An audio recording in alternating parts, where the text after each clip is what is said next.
Donald Trump just walked out of the White House and took every question the press could throw at him for over 25 minutes, and he didn't miss. Gaza, Obama, hostages, Epstein, trade deals. It's all here in one shorter video that you need to watch because Trump just dropped bombs on every single issue. Stick around because what he says about Obama's immunity and Epstein's crew, that alone is worth it. This is Andy with TrendingPolitics.com. Hit like, subscribe, and let's get into it. Good morning. Good morning, President. Good morning.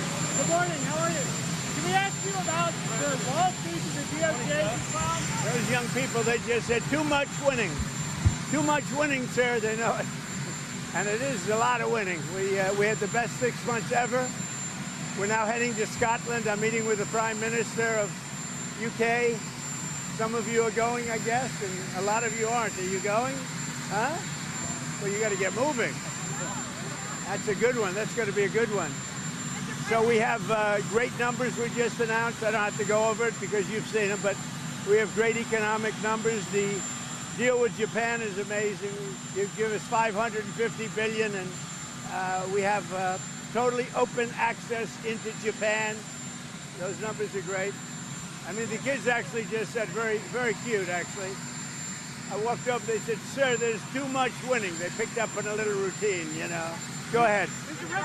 There is too much winning, and Trump kicked off by flexing, saying that the American people are experiencing too much winning. I agree, it's too much winning. But then Trump pivots to the collapse of the Democrat-run cities. He says the Department of Justice going after places like New York because they failed to keep citizens safe. Take a look. About the DOJ lawsuit that you just filed yesterday against New York City Mayor Adams.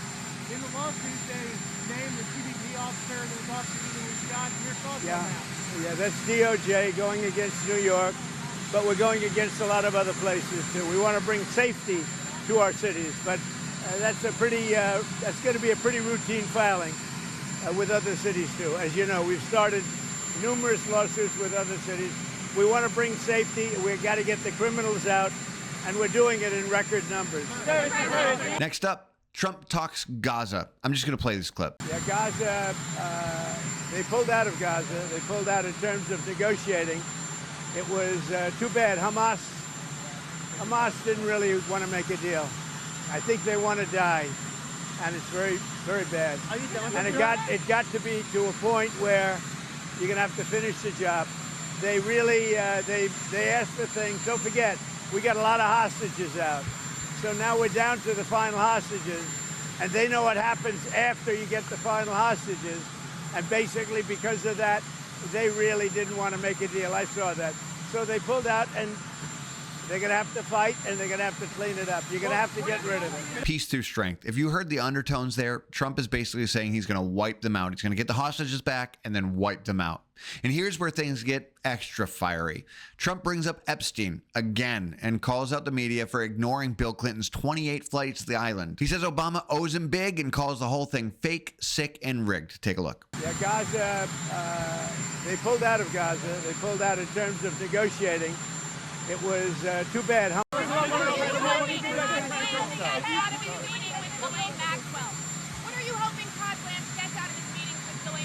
Well, I don't know about the meeting. I know it's taking place, and he's a fantastic man. He's a great attorney, and people should really focus on how well the country's doing, or they should focus on the fact that Barack Hussein Obama led a coup, or they should focus on the fact that Larry Summers from Harvard, that Bill Clinton, who you know very well, and lots of other friends, really close friends of Jeffrey Summers, should be spoken about. Because, you know, Jeffrey Epstein should be spoken about. And they should speak about them, because they don't talk about them, they talk about me. I have nothing to do with the guy. But you ought to be speaking about Larry Summers. You ought to be speaking about some of his friends that are hedge fund guys. They're all over the place. You ought to be speaking about Bill Clinton, who went to the island 28 times. I never went to the island. Do you maintain you did not write a letter for Jeffrey Epstein's birthday? I don't even know what they're talking about. Now, somebody could have written a letter and used my name, but that's happened a lot. All you have to do is take a look at the dossier, the fake dossier. Everything's fake with that administration. Everything's fake with the Democrats. Take a look at what they just found about the dossier. Everything is fake. They're a bunch of sick people. Then it's back to the economy. Trump explains why a weaker dollar actually helps America and why China and Japan have been rigging the game for decades. And his message, we're finally beating them at their own currency game. Take a look. Are you hoping to meet with President Putin for bringing hostages home? What are the alternative methods to bring hostages home from Gaza? Well, we got a lot of them out, and it's I've always said those last 10 or 20 are going to be the toughest, because Hamas knows what happens when they don't have any bargaining chip. And they really broke a deal. They broke a deal, and you're going to have to do what you have to do right now. It's a terrible thing. What about on And I always knew that. I said, when you get down to the last one, they're not going to be able to make a deal. Would you consider a pardon or a commutation for Ghislaine Maxwell if It's something I haven't thought about. It's really if they something. recommended it? It's something I'm allowed to do it, but it's something I have not thought But about. you wouldn't rule it out, sir? Why has the dollar fallen so much, and are you concerned about that? Well, you know, I'm a person that likes a strong dollar, but a weak dollar makes you a hell of a lot more money. Hate to tell you, I don't know if you study it, but I study it. I went to the same And if you school look as at the yen, I went to Penn and Wharton, so I know this. you understand. Absolutely. Oh, you did go to I Penn. went to Wharton, yes, Well, sir. that means you're a smarter guy than I even thought, and I know you're smart. So when we have a strong dollar, one thing happens. It sounds good. But you don't do any tourism. You can't sell tractors. You can't sell trucks. You can't sell anything. It is good for inflation. That's about it. And we have no inflation.